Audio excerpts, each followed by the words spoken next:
মহোদয়। একটা বুদ্ধি পাইছি, আমার এখনই জানাইতে হইব। যাই, দৌড়াই। উঠা দেখি, কেউ নাই তো দেখি। আর কেউ আসলে পারে দিয়া দিমু বাকিগুলা। আর এতটুকু আছে আমার আকাশে তারা। এই আসতেছে একজন, পাইছি। আজ বাজার যায় কিছু কিনবো। কি কিনুম কি কিনুম কি কিনুম?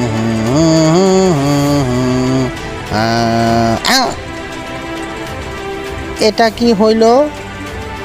কে করলো? এর ভিতরে আছে মনে হয়, খুললা দিই। কেউ তো নাই। গেল কই? কে দিল? কে দিল? ভাই আমার সাথে আসেন। দাঁড়ান দাঁড়ান।